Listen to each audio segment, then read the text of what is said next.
And we on Hot Mic.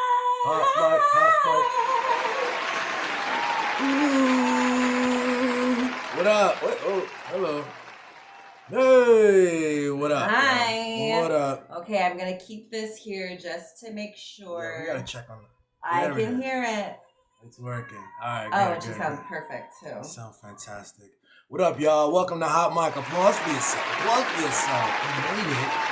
We took a 2-week break, and then we came back this morning and did an episode. We were like really good too. We were really flowing. Crushing that it. means It was a like good really episode. passionate. And our amazing friend Ibrahim came on and was watching, and he was like, "There's no Your sound. mic is off. There's no sound. There's no sound." So we'd 38 already minutes. done. Yeah, we were next to 40 minutes, and It's okay. it's okay. Everything we need is already within us. That's right. So we're just gonna do it again. Just I gonna think do the it powers that be didn't want y'all to get this message because it's so dang powerful. Okay. The message comes no matter what, though. This is here. This is episode 2. We're about to get into it. Episode 2, but it's really episode 12. We've been crushing it. Yeah. Over the last 2 weeks, we just took a break just to chill and I guess I caught up with some reels as we do stuff on the shortened versions of these episodes. And you've been doing your show every day. You need to check her YouTube. See Like Sheba. Every day she's been getting on, great. giving gems of wisdom. We're, an elite collective of brilliant, visionary co-creators. So, hell yeah. If that sounds like you, I'll see you over there. Applause for that. We got a great show. Let's jump into it. Hot mic, hot mic, hot mic, hot mic. Just made that one up, huh? You like that? That's good. It's a little militant, I hope you do give us a little hot mic, like Will Smith style. Oh yeah, I'm working on the intro. Yeah, it's gonna be tight. All right. Let's check this out. You look fantastic, my love. Whoever makes these like ring lights is crushing it. Yeah. Well, this isn't even a ring light, sheep. It's not the light. It's you, girl. Oh, I assumed it was the same maker. Gotcha. The thing with the ring light, it's like the ring. Creates a thing. Yeah, that makes sense. It's in a ring. It's all good. Here we are, y'all. Boom and split screen and volume disrespectful, unsympathetic, dehumanizing response I've ever seen on a podcast. Once everywhere, including Gaza, where I work for Al Jazeera, my colleagues, every colleague I have in Gaza has been murdered. Every single colleague I have in Gaza has been murdered. So we got a lot of work to do, a lot of stuff to pay attention to. That's pretty good. All right, Young Thug dissed, I get scared every time he do that shit. He do it so fast. You gotta everybody I know in Gaza is like, oh my colleague. God damn, he doing it again. That nigga Mark, boy. Why you don't never support him when he start talking that shit? I support him very well, Pizza. He has my full support, but I also know that once he says something like that, or we discuss something like that, then we're just like, okay, what's the fucking pivot? What's the pivot after we talk about every journalist on the Gaza Strip being murdered? Like, what's the pivot? So Young Thug there we go. appeared on Little Baby's project. Number one, what y'all seen.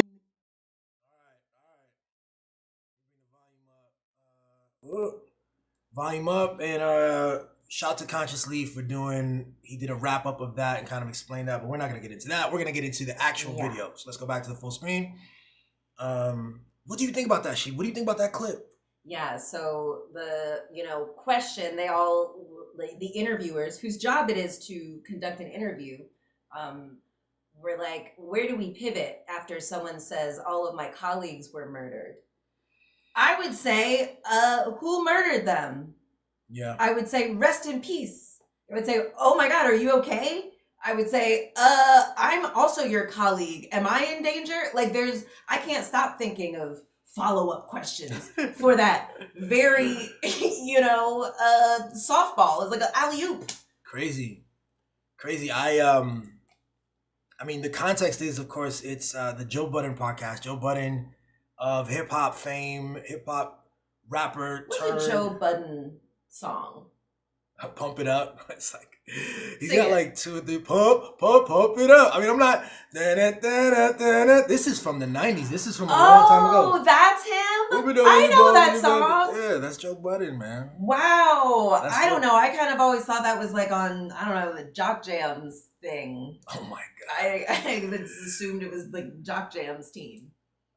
Yeah, no, that So was good that's for Joe him. Budden. No, that's Okay. And he made some money off that. He might still be eating off that. I don't know. Anyway, long story short, he's now on to a commentator, as so many people do. You know, like as the technology allows all of us to be. He has this Joe Budden podcast. He gets to pull on the best, most high profile talent, especially in the hip hop world. And I just want to give a shout to him for even platforming Marc Lamont Hill, like knowing that. His podcast, especially as it has this reach, I think it's in the top 50 podcasts, which is a major accomplishment and probably makes a lot of money, or at least gets seen to people, right? And he has to make sure that Mark has a platform. Mark, it brings something different, right? And what you're saying is key. How dare they bring Mark on, and he comes and he starts a conversation that is needed, and they don't even have the ability to, saying like rest in peace and give them some empathy. Who murdered them? Or to get into the politics all of your it. colleagues were murdered? There's definitely something. Say more about that. There's a conversation needed to be had right there, and they're not equipped for it. You know what I'm saying? And that's the challenge, yo. And it's like, what do you mean they're not equipped? Like their job is interview the person. Right. And Mark is like, all my colleagues were murdered, so there's a lot of important things to discuss.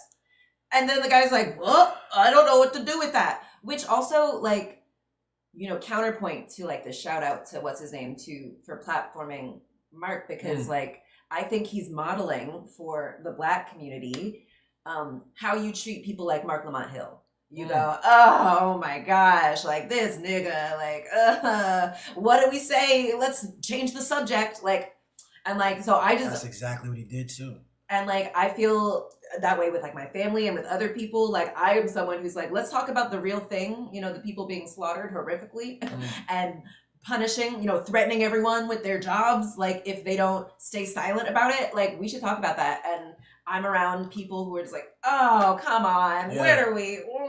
Like, the unfortunate, it's real unfortunate. You're hitting it on the head. I mean, they just showed us that, as a Black cultural podcast, discourse leading, influencing podcast, when someone brings up something important, an important topic, you carve it out, you laugh, you move on to the Young Thug project, you move on to some music thing. And then you go like, he always, like, he brings them on to be like, oh, he always does this. That's this the nigga. thing. Like, why are you bringing him on then? Is he just here to, like, make fun of him? He said he was scared. And I'm like, let's get into that, Joe. Who are you scared of? What are you scared about? What are you fearful about? Let's get into that in detail. Are you fearful of Marc Lamont Hill? Marc Lamont Hill's a very powerful brother. He brings a lot to the game. Yeah, but I don't think that's what it is. What is it? And the truth is that there's a whole mechanism that Joe Budden, as a podcast, as a popular podcast, monetized podcast, he wants to follow in this sort of mainstream space and get all the sponsorships and do all the things. And he's mimicking. The crazy thing is, see, Joe Budden is a rapper turned social commentator. You know what I'm saying? He's a rapper. But when you think about, he's looking at CNN, he's looking at these are the journalists.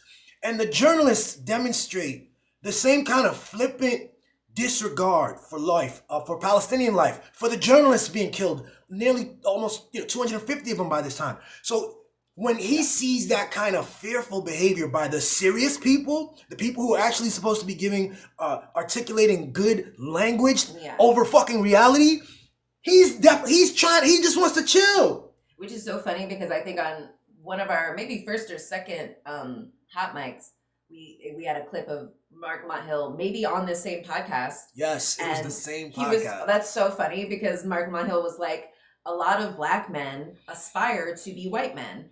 And Joe Budden was like, no. They were all like, nah, I don't agree with that at all. I don't agree with that. What? Where would you get that? And then we see them acting exactly like the white men they see on TV. It's they're showing exactly what it is. I hope they have the relationship where Mark and them, like, they can talk straight away, like, this is what I was talking about before. Y'all got all weird about it, but I was talking about this. I'm talking about subduing our right and our truth and our light and our what we know, our power. Using cutting off whole segments of reality because of some potential employer or for some money or some project, some money flow thing. Marc is a journalist, and Joe Budden, we're in a world now where we are all journalists, and Joe Budden simply has a large platform. He probably doesn't fashion himself a journalist. I see it similar to when I think about I grew up with Charles Barkley, and it was famously, he was a basketball player. He was I'm not no role model. I'm just a basketball player, because he was kind of mean and aggressive and stuff. Well, he was wrong, Charles Barkley. You're all of those things. And certainly Joe Budden is, and he has to be able to navigate that better because it just came off very bad. I think we have to update our understanding too. Our athletes shouldn't be role models. All they're good at is playing a game that's actually not a very useful skill, that you can do this motion accurately with a ball for millions of dollars. That's not, what the Black community needs is more people who can do this thing. Right. And so, you're right. We shouldn't be looking up to him. We shouldn't be looking up to Joe Budden, someone who, when a Black man is all of my friends, my colleagues have been murdered. Right. And can't even hold space for the Black man. Can't even, who is he to them? Obviously not his friend, obviously not a colleague. And that's just so, and it models how when Black people are in a room, Black adults are in a room, and you have the mic, and one of you tries to be real. You guys don't. Nope. Let's talk about the fake thing. What do the white people want us to talk about? Young Thug. Oh, that's the challenge, and they've really, you're talking about holding space. That's one angle. The truth is that they can talk about death. They can talk about murder. I know there's this, they say, oh, hip hop is the most dangerous profession for Black men. Some people say, being a rapper is the most dangerous profession. How do they pivot off of that? So, there's all kinds of stories and gossip and things that relate to people going to jail and, traumatic and difficult experiences that dudes will navigate with this kind of urban Black man energy that they can bring, this is what they do. They can talk about it. The truth is, right, that when he says he's afraid, what is he afraid of? He's afraid of this political framework that makes it very difficult to talk about genocide and to talk about the political violence in this world. And it makes everyone from professional journalists to people, cultural people, have to be tight-lipped and careful while people are aggressively committing atrocities in one part of the world and then stifling free speech here in our country.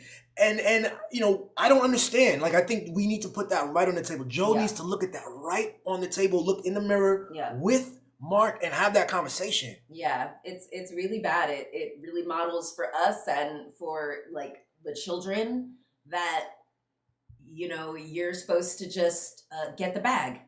Getting paid is the most important thing. So if the people who are going to pay you say, don't talk about this, then you do what you say. And this is what Marc meant. And that's what Sheba brought up a second ago. This is the model.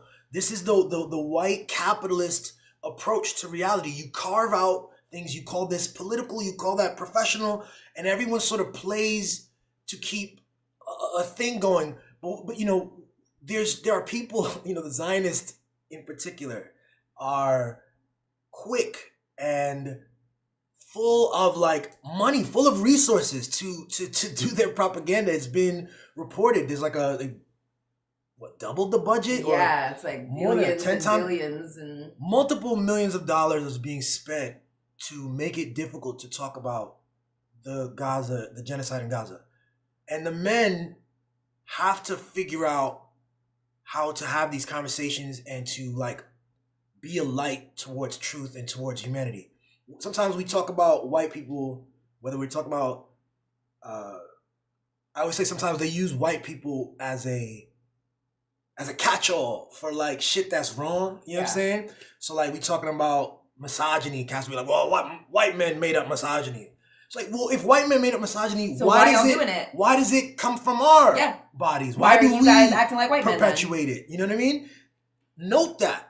don't do that. Yes. You know, and in this case, that's even worse excuse. In this case, the whole get the bag thing has totally captured us. It's like that language has captured the mainstream conversation of blackness, and so most people will agree with Joe Budden. I'm afraid most people will kind of go, yeah. The most important thing is making money, and it's like either in the rapper type of way, or in the politician type of way, or in the media. Like you always just take the money from whatever terrible white person is offering the most. You do it, and it's just really can't work. Sad, not good. It's not gonna work. So it doesn't work. I mean, it looks so.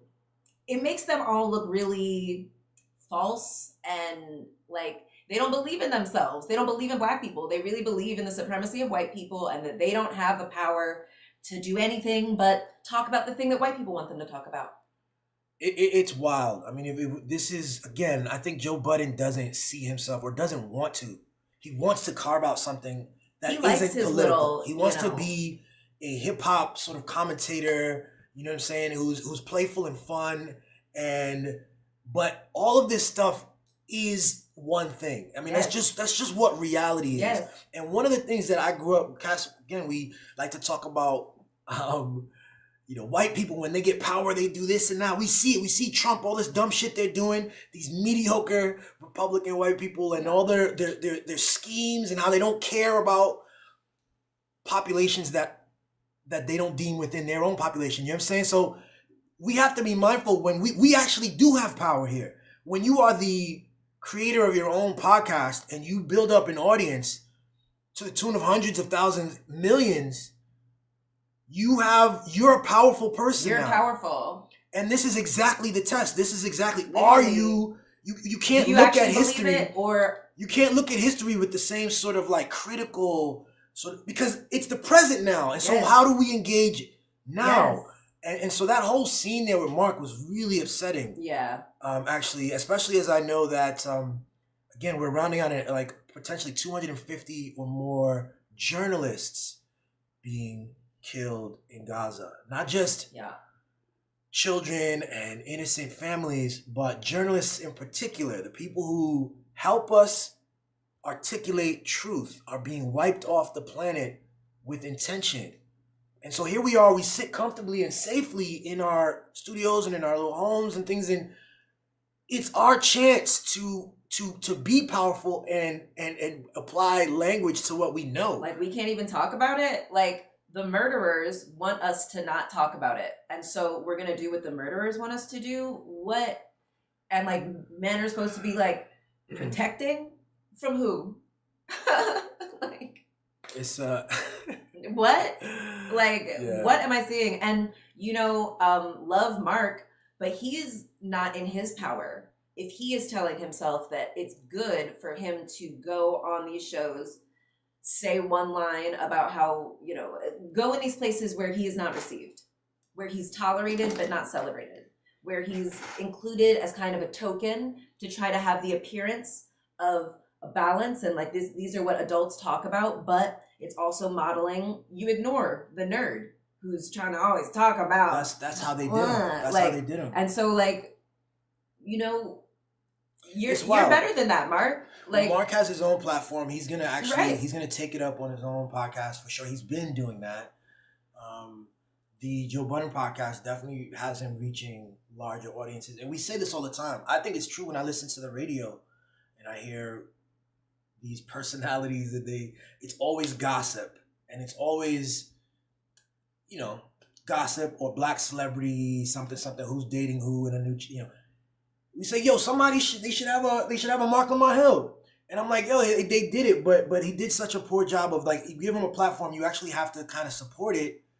And as I said, I hope that relationship is such that on the back end, like, Marc and them can figure that out, because I do think Marc should be there more often to smooth out the room, smooth out certain things, but they can't sign him like that and try to switch the conversation like that. They got to figure that out. Literally, like, otherwise, what's he doing there? Like, other than just modeling for other black men who might be interested in talking about, like, the real world and things that they actually have an ability to affect change in. Yeah. But they see how other wealthy black men treat Black men who try to talk about For real sure. stuff. It doesn't look good. The people, most younger people, I mean, I don't know what Joe Budden's audience looks like, but it's his podcast. He's well received, and people enjoy the podcast. And you know, if we're going to be serious, we need to be able to, like, we have to look at exactly what we are. Again, in his mind, Joe might think of himself as a hip hop guy, but your podcast has broad reach, and there are crazy things going on in this world. There are crazy things going on in this country. Yes. And one of the most interesting things you could do, that's like a step, we have this thing called white supremacy. One of the most interesting tools is the tool of language, narrative creation, the tool of separating.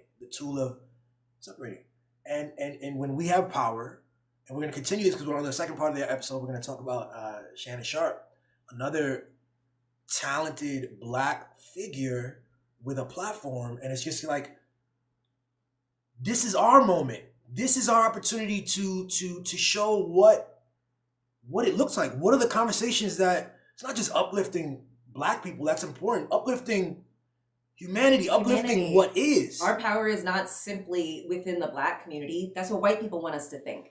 We are so powerful that we also influence the white people. Obviously, absolutely. Duh. But you see it in the choices that it's not Exactly. and it's not believed that people are receiving downhill the ideas, the information, the performance from the white people. Yes. From CNN, like I said, the people who are supposed to be actually serious, who are journalists, the journalist graduates and the ones who are in the White House are all playful clowns. Yeah. The Fox News white people are crazy. We don't want to emulate that. Yes. We don't want to create a Black Fox News. A bunch of false goofballs who just sidle up to power and lie to the people for money. The problem is that there's no critique. There's no... Why wouldn't you? Like, if I had to say to someone, don't create a Black Fox News, I imagine that a good number of people will go, well, why not? It's successful. You know, CNN is creeping towards Fox News because it's successful. They don't have any markers. I mean, successful grounding themselves. In, like, the shareholders make a lot of money. That's what successful means. Like, exactly. So you shouldn't do it because the most important thing is not whether shareholders have a profit. When your job is delivering the news. Your job is delivering the news, but you know, and so there's journalism where you deliver the news, and then there's what? There's entertainment or propaganda, propaganda, which, like, it's starting to combine now. Like, the Israelis understand that, you know, spectacles like the Super Bowl and the Oscars, they use those times when they know Americans' attention is going to be captured on entertainment, on bullshit. That's when they really start bombing. That's when they really start getting rid of the journalists who are going to be able to document their crimes. And, like, if we know that Israel is doing that, and that they're spending record amounts of money on propaganda to try to get us thinking a certain way, like, why are we just like, it's like so crazy. You have to We're actually just going along with it. You have to actually decide to be different. You have to actually make an active choice. And again, I think most cats are trying to emulate what they view as successful efforts, and it's just purely in terms of revenue. Which is so interesting too, because I think one of the most successful podcasters is also Joe Rogan. Yes. Who he at least knows how to respond when someone's like, all of these children are being murdered. He talks about it. He doesn't just like go off onto a random tangent. Yes. And he's one of the most popular people. He makes a lot of money. And what if, like, all of these Black podcasters are leaving money on the table because they're afraid of actually talking about things that matter? They actually are. If you're watching and paying attention to trends and understanding that you know, this genocide will be seen as such, and people are going to be looking for people who had the ability to be genuine and true in the moment at the time. And some of y'all going to look some of these people y'all gonna look real goofy. Weird, really goofy. That's why I think they like cut the sound on our episode this morning, because they were like, oh shoot, this is the Black podcast that can tackle the moment. We went in this. We gotta Cut the mic. We're going in now. Yeah, I think with Joe Rogan, again, he's someone who's chosen to step into, the whole word chosen. He's made a choice and he's also just it's not a choice. He's reconciled with. He's accepted the role. Mm-hmm. You know what I mean? Like, he's a comedian, mixed martial arts fighter, host of like shows. He gets this podcast. You go so big, you can't shrink. You can't shrink from what reality is. Yeah. You have to find a way to engage. Like, are you powerful or not? What's the point of being a mixed martial artist if you're going to let these white men just like run a train on all of our children? On all our children and all the truth. I mean, cats think that it's not connected and that it won't affect them somehow. And like, I get why a basketball player or a rapper won't get it. But like Marc Lamont Hill, us, intellectuals, people whose job it is to make connections, when we're saying this, like, we've taken the heavy lifting off of Joe Budden. He doesn't have to figure it out. We have said this is the important thing to talk about. Yeah. And so he needs to do what he does best and see, that's the thing. I mean, it's go along. Sadly, historically, those aren't the people always being listened to. There's a shared number of just raw numbers of whatever Joe Budden's the podcast like demographic, what they're going for, and they're not necessarily anyone asking for that conversation or clamoring for that conversation. They've really cornered us in. Even our notions of black media. I'm trying to think of like, Tavis Smiley was someone who I thought really attempted black media that was political. They tried Charlemagne the God. Charlemagne the God. I mean, you see, they CNN will throw any celebrity at us. They don't care. It's not about truth. It certainly isn't about truth. It's about which one is willing to. Who's gonna say the line and read the cue card? Yeah. And if you're black, that's great. You can pull off some audience. So they gave Charles Barkley a show for a second. I see them pulling in Stephen A. Smith to talk. Stephen A. Smith is not equipped. Stephen A. Smith is about as equipped to talk about geopolitics as maybe Joe Budden is. He's known for like his energy, and we need something more. We need something different than that.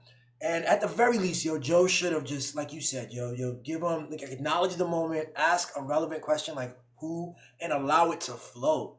But in Joe's mind, there's a lot of blocks and fears. I hope he's able to see that and like use the word fear. And that's the other thing, like, there's safety in numbers, babe. Like, we're here to work together. Like, who's threatening you? It seems like there's somebody in like Let the us booth know. Who's like, yeah. What is he considering? Right. Exactly. What the heck? Like, what's happening? Like, blink twice if you need help, babe. Yeah. That's crazy. That'll help us. Even if you're not able to get into this, just help us understand exactly. What the There's whole 5 scope people in of that the thing room, is. like, to help. Like, what are you talking about? You can just. It's a real thing. Like I posted. Yeah, you're right there. I'm scared. They're scared. Yeah. I posted before the election. The NABG, the National Association of Black Journalists, had a thing, I believe, in Chicago where they invited Kamala Harris candidate and Donald Trump candidate. Kamala Harris decided not to show. Trump showed. It was a big controversy. A lot of black journalists said we shouldn't platform Trump. We shouldn't have Trump. Blah blah blah blah blah.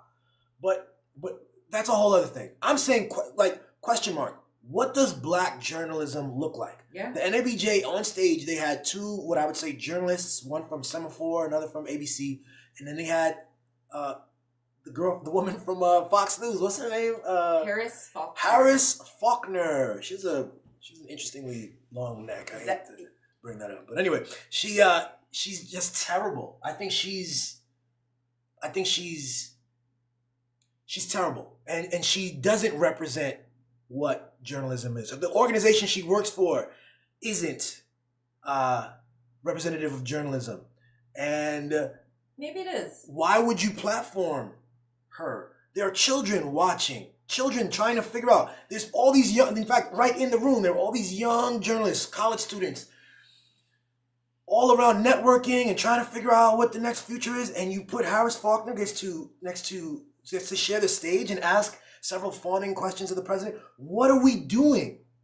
We're just mimicking literally what white people are doing. Everyone's like playing a journalist on TV. Everyone's playing a politician on TV. Like, we're not actually doing any of the work. People are like playing a lawyer on TV. Yeah. They're not actually doing the stuff, the critical thinking, the like pursuit of truth, despite any, financial or, otherwise like threats. Like, and that's why I say when you're analyzing media stuff, if you're writing yourself, you're giving language to reality as a writer.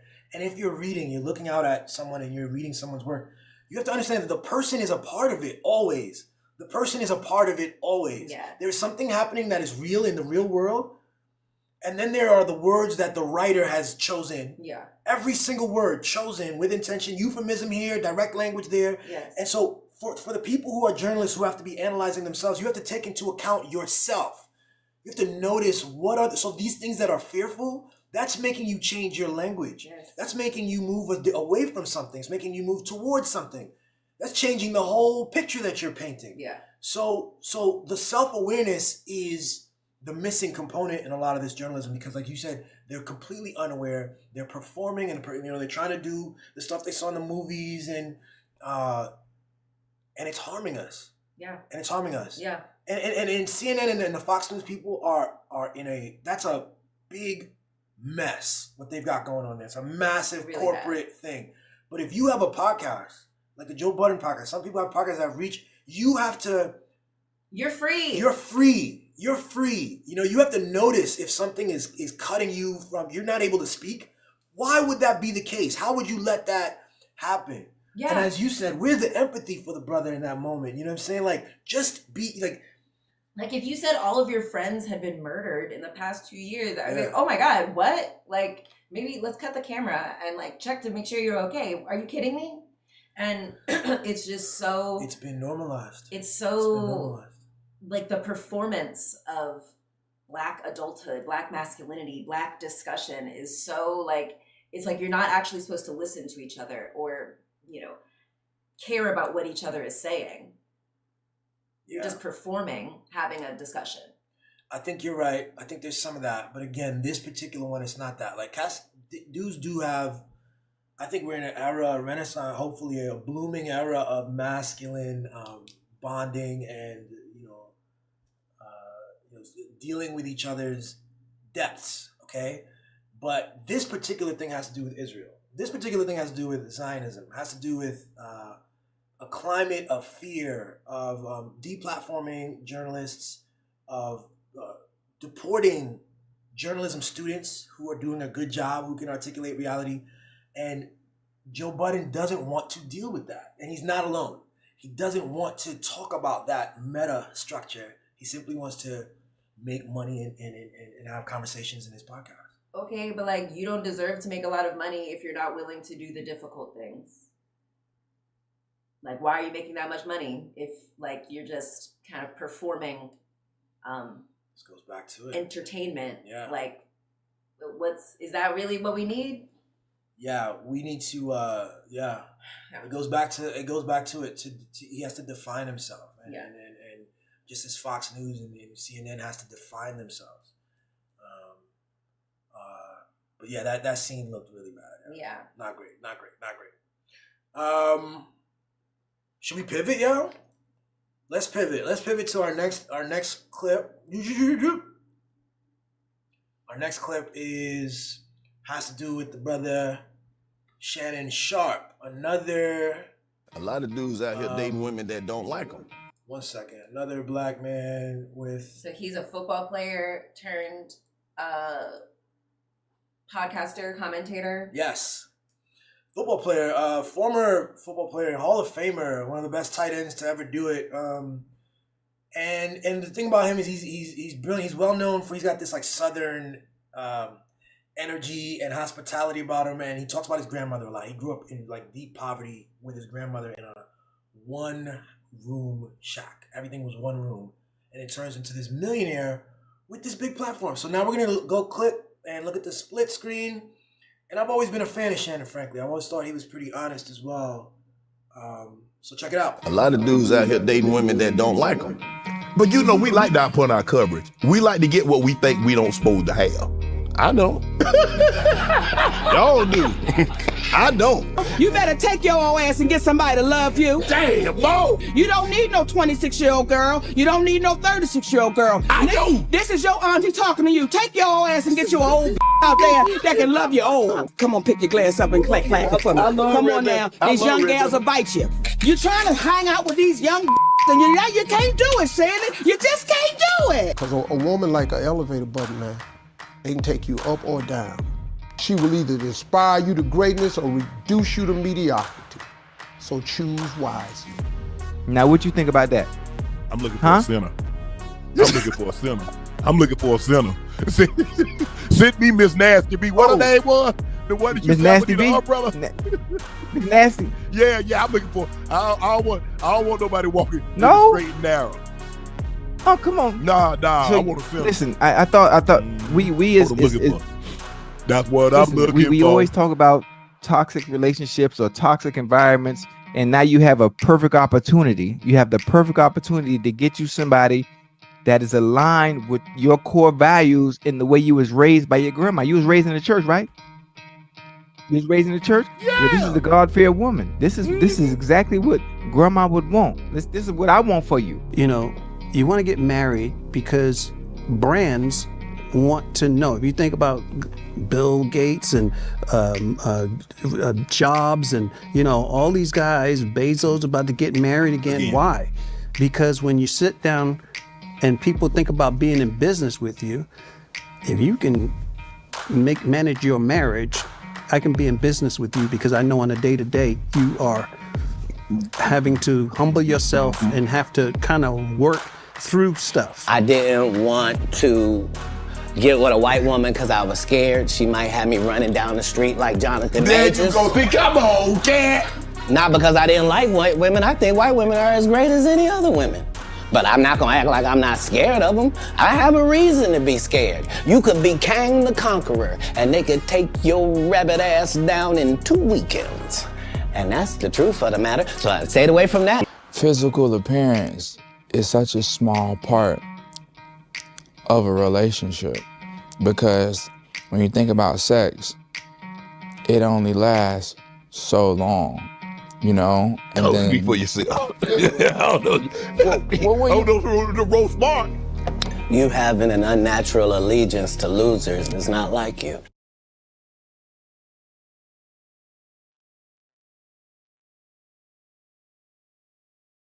Yeah. All right, applause for that. So that was a series of clips of people, guests on Shannon Sharp's show, warning him to stay away from these young girls. This is months before the scandal. Months before this. The settlement. She was, he's almost 60, and I think this girl was young, somewhere younger than 26, and OnlyFans model, and they were in a relationship, and he was gaslighting her, and she would say, like, "You're gaslighting me right now, stop it," and he had called her and said something to the effect of, like, "If you use that word again, I'm gonna choke you out." And so then, she sued him for $50 million, and they settled, and I think she probably got like $10 million. $50 million. And then she posted, she's like, "I'd like to announce my retirement from OnlyFans, and I look forward to other opportunities." I was like, that's girl, that's what happens when the hunter gets captured by the game. That's not terrible. So fun when the rabbit's got the gun. I don't know what type of game this is, you know what I'm saying? But I hope people out here having, consensual experiences and aren't trying to entrap each other or pull off $50 million because of what again? Did you say it's because of I didn't even know this detail. It's because of some a text. It was a half threatening text. Was it He threatened to choke her. Okay. After she pointed out the abusive things he's doing in their relationship, and he said, "If you bring that up again, I will choke you. Yeah. Or I'll punch you in the face." And But because we live in this world where it's like, oh, she got $50 million over that. Like, I don't know how much you think your life is worth, but my physical safety is worth at least $50 million. And if someone threatens it, they're going to feel it. And I know we're coming from an era where women were taught to just take it and, you know, like exchange, you know, sex for access to wealth.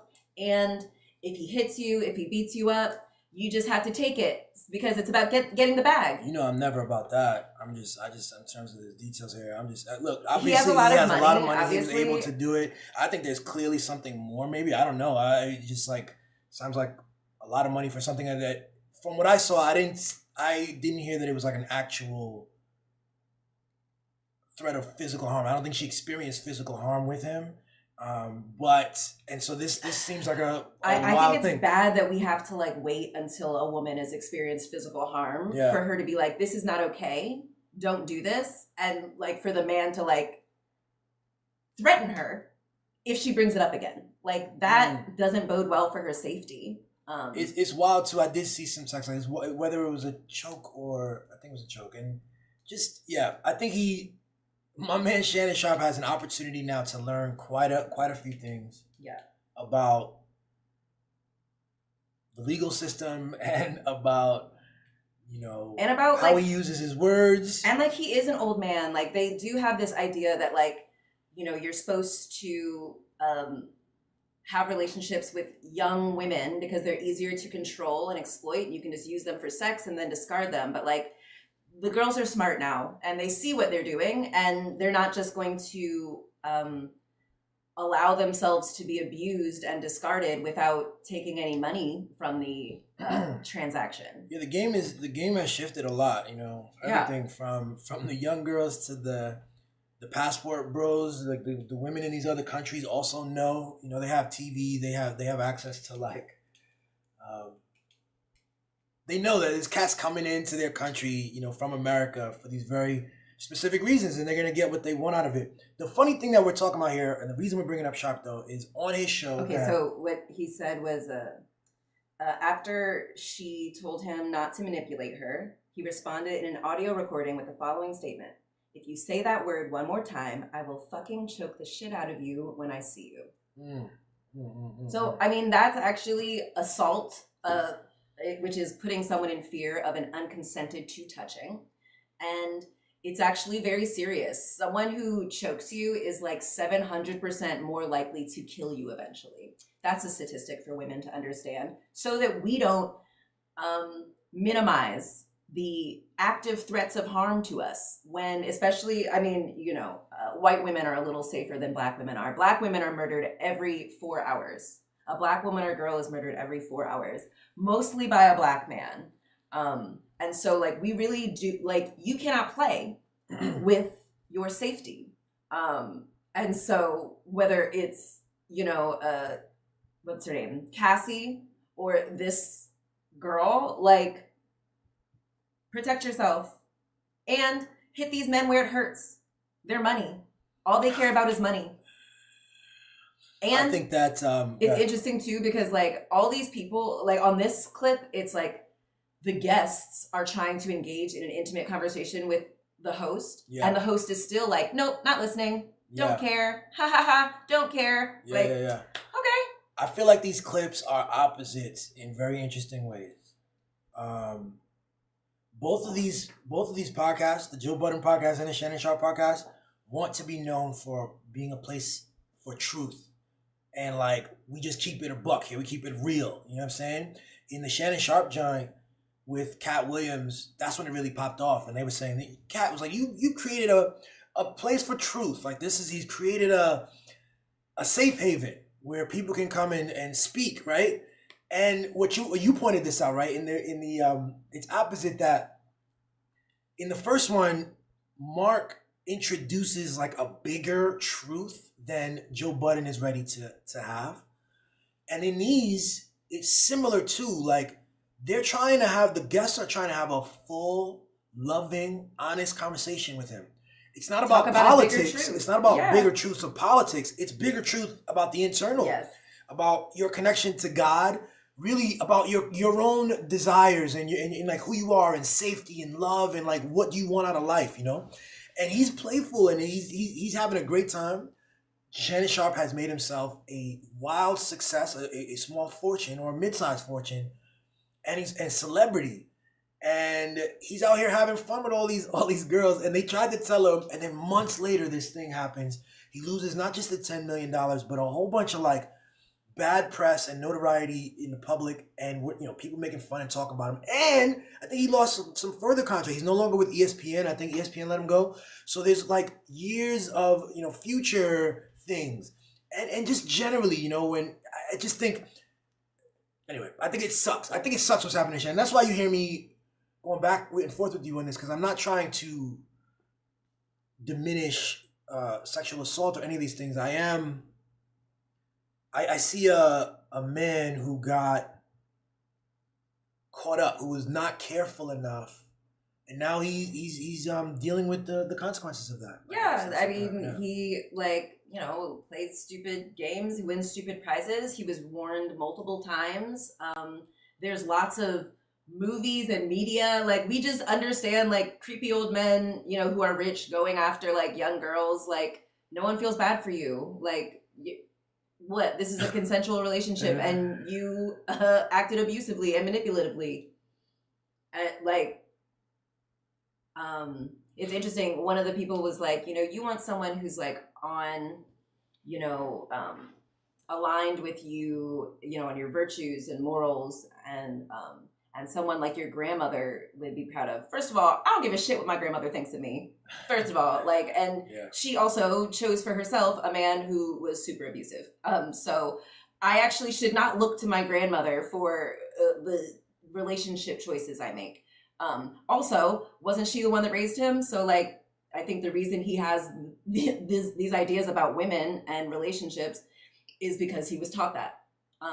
Also, he should be with someone who is aligned. I mean, no, it's just you're right. He is 57. Yeah. He's an old man. He's run through lots of different cultural things now. It's just outside of his very poverty-stricken youth. He's in a different space. You see him talking about how he said, we always want things that we're told we shouldn't have. I think he's talking about white women there. I've heard some other people say stuff like that. I don't really get that. I don't understand that logic. Like, white women are cool. White women are great. Like black women are fantastic. But if you're only going after them because someone told you couldn't have it. Yeah, if that's the reasoning. Stupid. So this is what, people say, it's like fetishizing something. Yeah, I know, people say, you shouldn't do heroin. And, should I try it? Should I do it? Because people said I shouldn't. What a child. But that's the other thing, why we shouldn't make athletes role models. His talent is in catching a ball, I think. Is that what a tight end does? Catching and blocking, yeah. Catching a ball and going like this. I'm sorry, those are not actually skills that the children need to learn to keep themselves safe. But what I'm saying to you is, and I get that, and I agree with you on one level, I believe that we should have other people who are actually serious about the task, right? And have them be prominent and hear their voices more. But the way this works is visibility is the whole thing. He's just a visible person. So he's either going to disappear or he'll continue to have his podcast. And so he has to be that person that you're saying he doesn't need to be or he shouldn't be. You see what I'm saying? He has to accept that. It's kind of like Joe Rogan. He doesn't really have a choice anymore. He's reaching millions of black people. Black people love this stuff. He's sharing his stuff. So the question is are you setting the tone for black, discourse? Is it hip hop? Is it gossip? Is it violent stuff? Is it what is it going to be? Yeah, I think it's going to be gossip. It's going to be, Young Thug. You're supposed to talk about bullshit. You're supposed to not be able to receive wisdom. And you're supposed to learn the hard way. And I don't know, that's just a really crazy thing. Oh yeah. And also, the person who's someone who's aligned with your virtues and morals. I think that is what he's doing. He's, going for people he's a transactional person, whose value is in his money and in his body. And so he aligns with people who are about that, who are looking to exchange money and body, you know. And so he finds himself with, you know, young girls and everyone looking at him like he's like a creepy sad old man. I think he's evolving. I think he's going through another evolution right now. I think he definitely went through a period for sure. And again, I can't even imagine the process that he's gone through being this NFL, you know, stud and like becoming a Hall of Famer. All of these goals that he's achieved. And they bring up the grandmother because he brings up the grandmother a lot. He cries a lot. You know, his grandmother brings tears about the sacrifices she made for him. So he's reached this stage where, and this is a quiet thing that every, I think, man kind of knows. If you're wealthy, you get the spoils of like women being interested in you and wanting to be around you. Women often agree to this also. And so I think he's going through Everyone a phase. likes being around rich people. There we go. Everyone of every gender likes having access to money. And so like I think we've been taught to like kind of gender it and stuff. But like and also, have you been around a man who doesn't have money? Oh God, they're so like, it's, you know, like they feel so like attacked and sensitive and like, oh my God. Yeah, you're right that every gender likes to be around money. The reason it's gendered here is because he likes the spoils of having access to lots of women. And I'm gonna say liked because that's what we know. I know that he's going through a process now. He's gonna look back at these clips. Maybe he'll see this episode. People are gonna remind him. She's like, I told you, nigga. And I hope that there's and I know that there is. I mean, I think this is a major shift that we'll see what happens next to him. It's not a bottoming out. He's still a wealthy individual, and I'm grateful that and he's like a man. I'm grateful that he'll be able to spin it into something better. Exactly. He's gonna be able, like, if we didn't do anything about Diddy, I'm not gonna do anything about, you know, another wealthy black man, you know, manipulating people and using his wealth and money to just further what white people taught us. There it is, to emulate the white people stuff. I look back at like the Diddy stuff. Remember making the band? The unnecessary, over the top bullshit he had them do. Just like show how powerful he was, and he can just get you to do anything. Doesn't matter how crazy. And like that was. It's wild. It's wild how that went. But anyway. But yeah. What Shannon Sharp I think needs to grapple with, and Joe Budden needs to grapple with, and many more. I mean, Cameron is another rapper who has now a podcast with Mace. And they do a similar thing. It's sports and it's kind of gossip and hip hop hood stuff. It's beef stuff, battle beef stuff. It's like, what is the point? Like, y'all use the power of speech and relation to just keep everything the same. Keep it so like a couple of wealthy, you know, entertainers are still wealthy, and The point is to make content that turns over a profit, that keeps you in the airwaves, keeps you the Twitter buzzing. You know what I'm saying? Make something that's viral and interesting. Be a personality, and just make a profit. But we, like I said, when we talk about what white people do with power, I want us to notice our power. Yeah. I've only mentioned just a couple names. There's actually many more names we can talk about, and they're not just black men.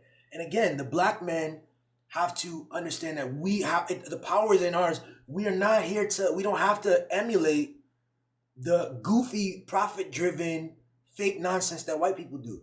And in fact, we need it. Our communities, we're dealing with a fascist takeover, perhaps like a second sort of like a civil war kind of deal going on. I hate to use that kind of language because I don't want to be alarmist too much, but I do think that they're mobilizing military in our cities, and particularly in black cities.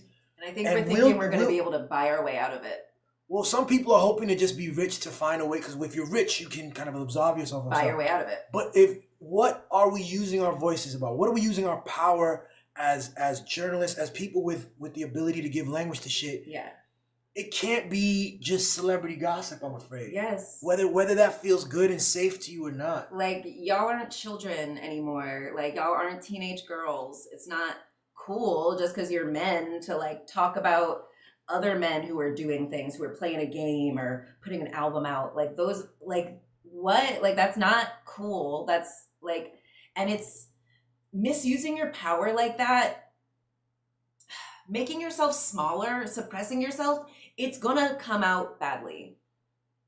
It's going to harm you. Yeah, I think we're trained on suppressing. We're trained to suppress and redirect all of our energy inward, like in a bad way, like intra-community rather than like up, you know?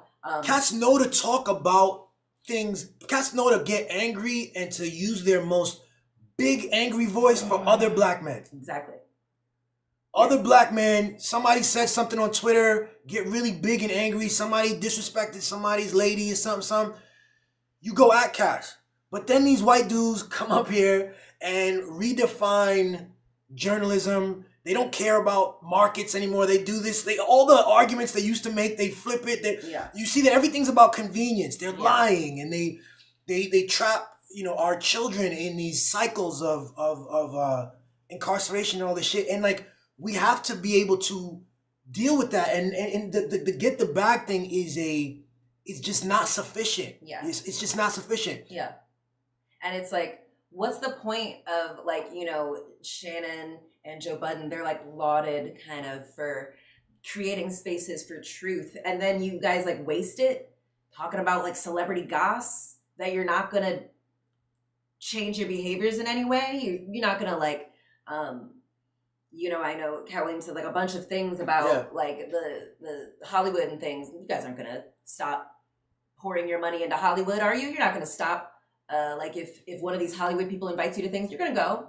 This is I think one of the crazy. Yeah, you're right. They're gonna go. I think one of the crazy truths about living in a world and living in a country that is, white dominant, and we're in a moment now where the president wants to roll us back further. He's trying to shore up white pride and white identity, white supremacy, and that's the contrast. Naturally, the only way you can shore up white supremacy is to have contrast against an outgroup. So the outgroup is black people and immigrants, but these people who are afraid to talk about bigger issues, they would have to build something else. So whether it's a new music industry or a new Hollywood, you would have to like build the systems of financial support and compensation and all that, and sort of build the wealth up, Yeah. Okay, or you jump into that game, or you jump in that game. However ugly and dirty that game is, you jump into the game and you just try to play, and that's what most people are choosing. Yeah. You know what I'm saying? And so we have to not do that. We've tried that, and it gets us here where we're all covered in shit. And we've laid down with dogs, and now we have fleas, and like people are just trying to like scratch rather than get up, like start something else. Like, we have to build something. Black people are really good at building. This is a period where we can actually. It won't be like, I don't know, maybe it could be another Hollywood, but it will be better than that. Each of us has this incredible capacity to build something, and their cats are doing. Shannon Sharp has built something. Literally. Joe Budden has built something. Cameron, and now you have to say, am I going to replicate this thing? Like you see all these, like I remember rappers, several of them had fragrances and alcohol. That's a model. It's a turnkey model that somebody. It's like you have to say, I can create something entirely different. And in fact, it doesn't have to be alcohol. It doesn't have to be gaudy chains and necklaces and like these whole industries that have catered themselves to the black hip hop mainstream. Yeah. That's not us. That pulls us from ourselves. That robs us of our ability to speak for ourselves. Yeah. So you just have to do it. You just have to be. Yeah. And I want to encourage Joe Budden to be. I know Marc Lamont is going to be a good voice in Joe Budden's ear. I hope that he continues to like listen to Marc Lamont. Marc Lamont Hill is probably the smartest person in your camp, Joe Budden. But I mean, like if Joe Budden is anything like Shannon Sharp, they don't think their job is to listen to their guests. Also with Shannon Sharp, What am I gonna say about that man? Shannon Sharp. Football.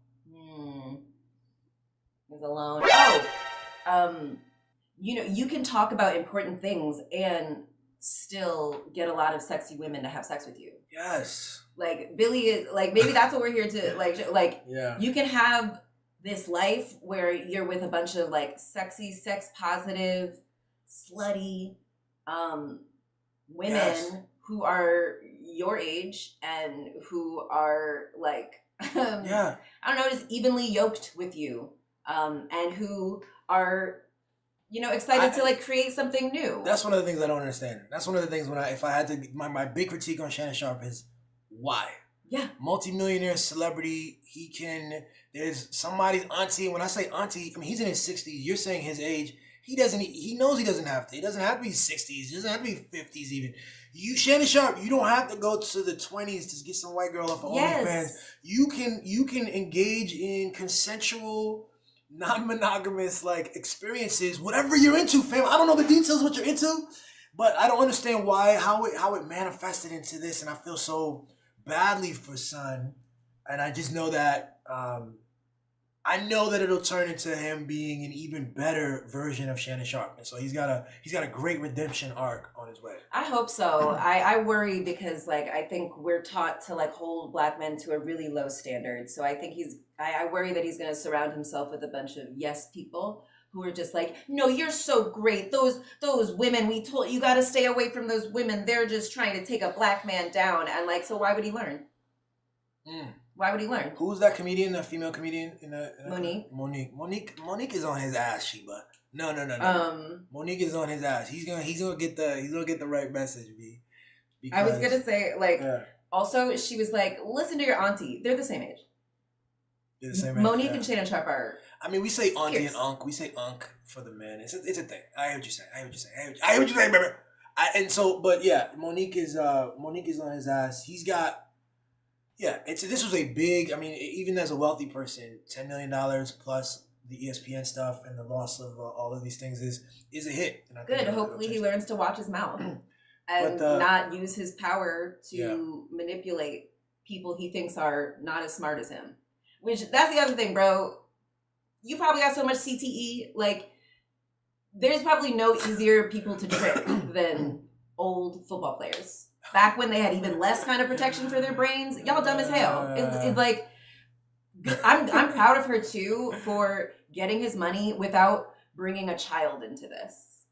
Like, I think women were taught that we had to like kind of trick them out of their money by like having a child and getting the child support. And I'm like, girl, just take his money the old-fashioned way. What's wild is that run his pockets. He navigated the whole thing as a young athlete. Like during the athlete years.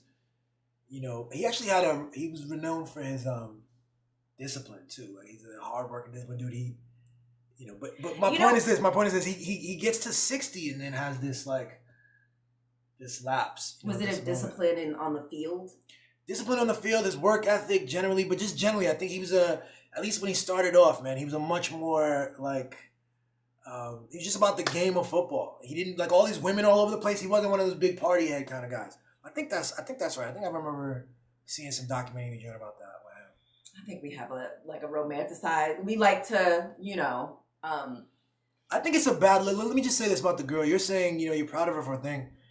We're talking about also modeling stuff for people, and I think we want to see this American litigious shit. This sort of like. Now we're not about get the bag. Get the bag. No, I'm not about that. You aren't about that. We were never about that. So in this instance, you have this thing where the relationship between the man and the women is being fractured intentionally by dickheads in with the little media platforms, and we have an opportunity and a goal of actually mending some of this, trying to define love and the human experience without the transaction. So yeah, I think this is another step in it's a very public step that's gonna lose more men are gonna be like, oh my God, losing more trust in their ability to engage with other women who are genuinely just trying to get to know them. They're gonna project this Shannon Sharp shit on them. That's good. men should be more afraid of women. Like that Cassie, you know, the only thing she can get is financial compensation for what's been done to her. So if men are not going to stop abusing, if they're not going to stop platforming and, you know, being abusive and being friends with abusers, the only recompense women is money. And so would love it if men would just do the right thing, you know, for free, and that they wouldn't have to like learn a $10 million lesson in treating people better. But I mean, that seems to be, so what do you like? If his crime is that if $10 million was the lump sum, but if $50 million was the ask, I think that's crazy. If his crime that's how suing someone works. You want to go high, so to that's go down. Yeah. You know, if his crime is that particular, it was a voice message even. Yes. I mean, that's just a sloppy choice. I don't understand why. It's the choice of someone who assumes he's not going to get caught. Or that it wouldn't elevate that way. I mean, he got to 60 without ever having to deal with that. Yes, most women have been taught that we're just supposed to, like, when someone threatens us, especially if they're a rich man, we're just supposed to go along with it and think about what we did to kind of provoke it and just take it to the grave. But like, no, these girls are smart. They're like, no, you threaten me with also, like, you know, at that age, her value is in her body and her bodily autonomy. And so he's threatening that. She deserves compensation. In the same way that, like, I'm sure when he's a football player, like his body is insured. Like, I know certain athletes, like, their shit is insured. Yeah. You don't want to tell an athlete, you don't want to joke around about breaking an athlete's It's in their leg contracts. Like they can't do certain things, like ride motor, like inherently dangerous things that are going to threaten the product, the thing that creates the value. Moneymaker. And so for her, the moneymaker. And so for her, she gives him access to the moneymaker, and then he has the nerve to threaten it when she's just like, stop manipulating me. Yeah. I don't see her doing anything wrong. I think she's acting correctly, and I want more women to understand what a creepy old man with money tries to use his money to control you, and he makes you feel unsafe. Run his pockets. No? Creepy old man. Yeah, if somebody makes you feel unsafe, leave. Like get away from any situation and that run is his unsafe. pockets. So teach him not to do it again. Because if she just left, he would just find someone who is going to not leave. Yeah. You know, this is why the relationship stuff is always very tough. I mean, these are gray areas implicitly. This is like stuff, we're talking about stuff that's behind closed doors. We do have that voice chat, but it's in a context about things we don't know exactly. There's never an excuse for someone to say, if I say a word, manipulate, again, they're gonna fucking choke me to shit. And that's the thing. Like, that's the thing is I can't believe actually that he said that, because again, in my image of him, he's I don't know, he's got the more of a Christian, chill demeanor. You know what I'm saying? And I Christians. Think, I know. I'm talking about the but he. Is that a meaning? Like, everything's in a context, obviously, and I'm not trying to like cover it. But like, if I would never say anything like that to you, but sometimes I jokingly do this, and I'll tell myself, I actually catch myself. That's why I don't do it very often, Good. And in the context of what we know with each other, that's not a real threat, is what I want to say. Do you see what I'm saying? And so with this, the question is, if you said is he someone who would do that? I would not know that was not a direct threat. And especially, like, I didn't even hear it. So it's an audio. It's not a text message. It's an audio. It's just a very sloppy choice. It's the choice of someone like a Diddy, someone who thinks they are allowed to treat people however they want and get away with it. And unfortunately, it also kind of implies that it's something that he might say. Yes. You know what I'm saying? Like something he might say more often. Exactly. I never say that. Like, no one gets me that angry to say and I don't think she came like he said one little thing that could be construed, and then she like sued him for $50 million. Like, no, I think she tried to have a conversation with him. He refused and said he was going to hit her. This is going what to choke her. if she brought it up again. So what else is she supposed to do? She's not allowed to get money out of that. And also, that's another thing.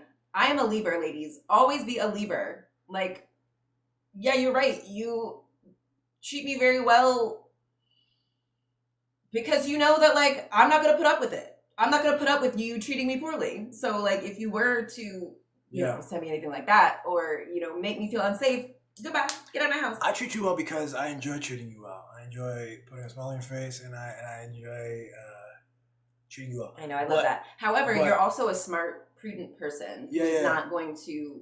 I don't want to ruin exactly. Like we have this amazing relationship. And see, I do think it was a more flippant thing, maybe for both of them. It was a flippant, sort of fun thing. I don't know that you can read that into that. I think you like Shannon Sharpe, and so you want to. No, when I'm talking about their relationship, I'm not talking about the text. I'm talking about their relationship. It was a flippant.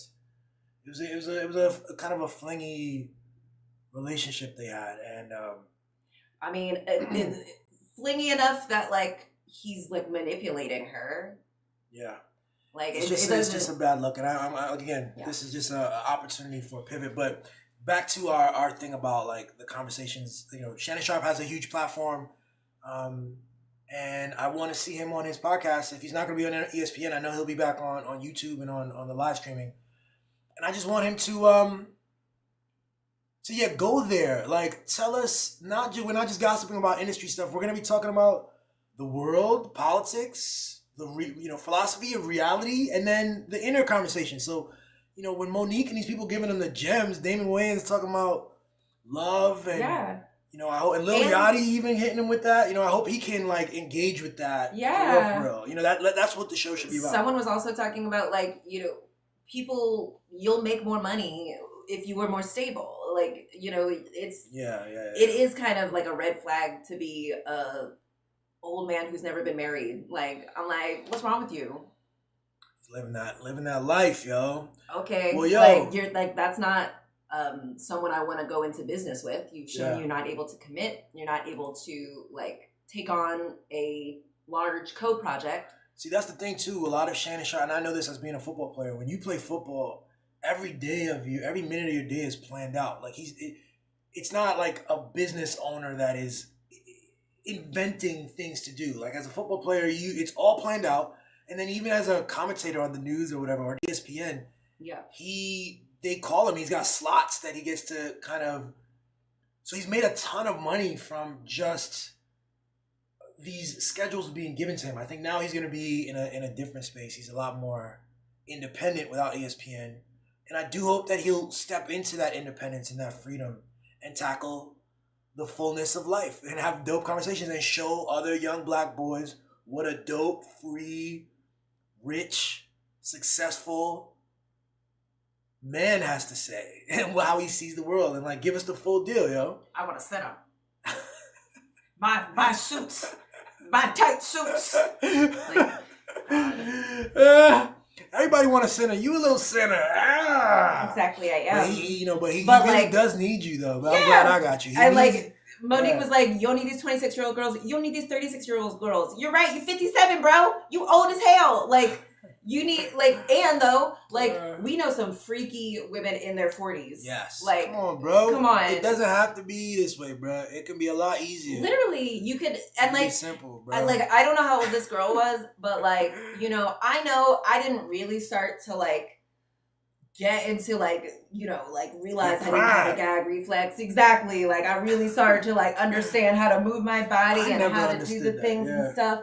Like I had to learn a little bit. And so like it's always been creepy to me, like people valuing me for your inexperience. Yeah, the inexperienced value thing is weird for me.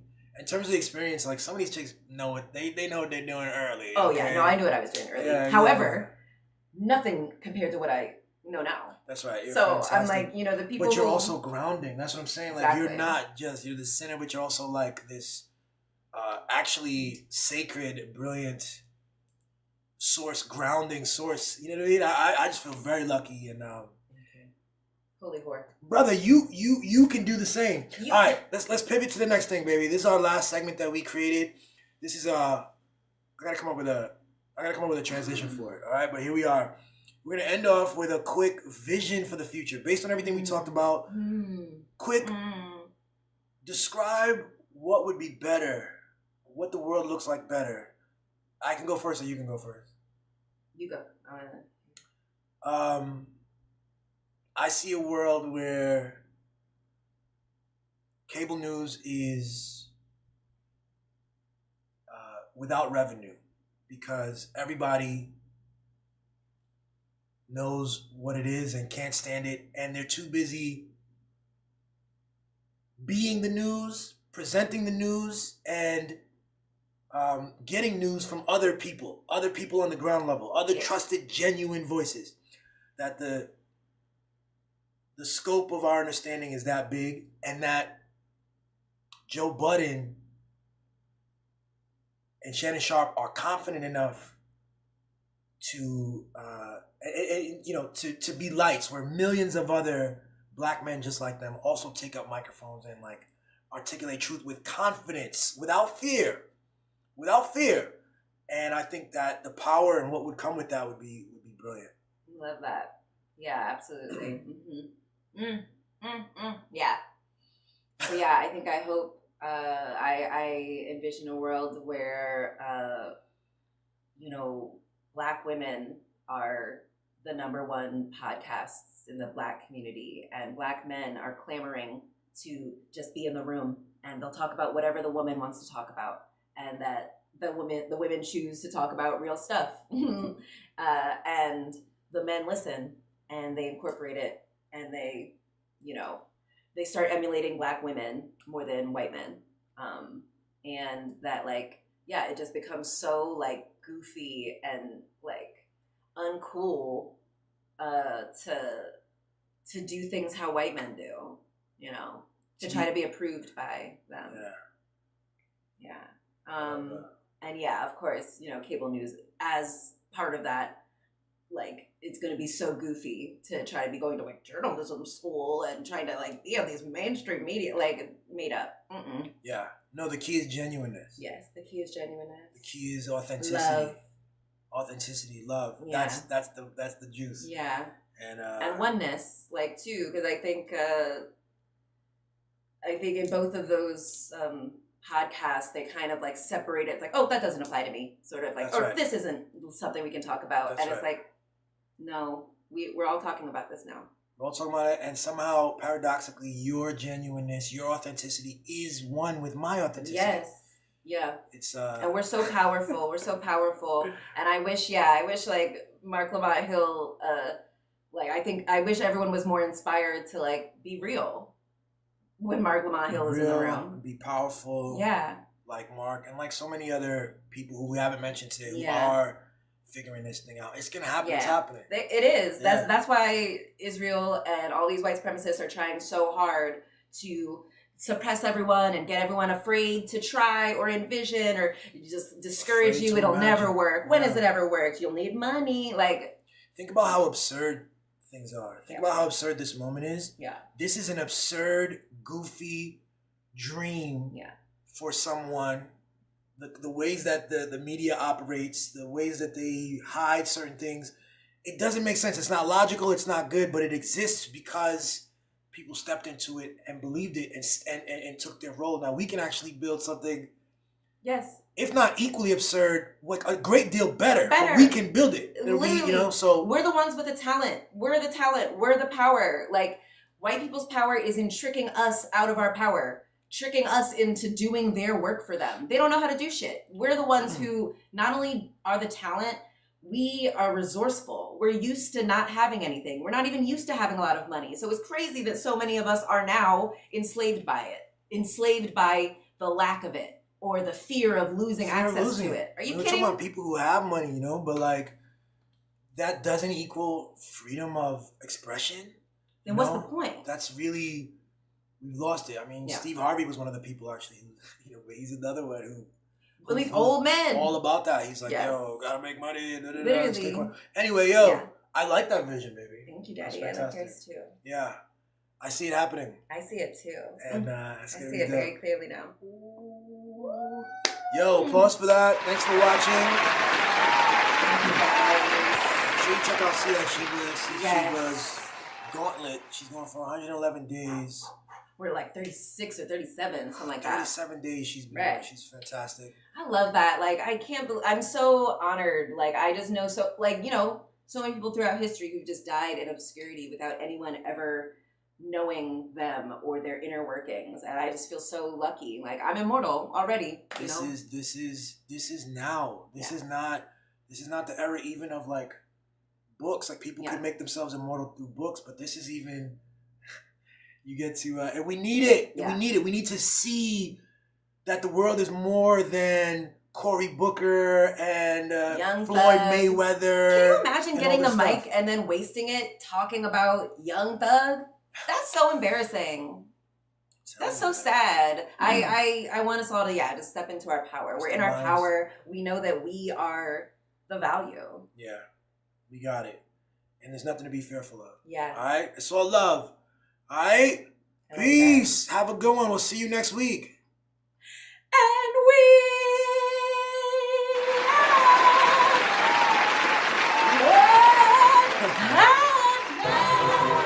Perfect.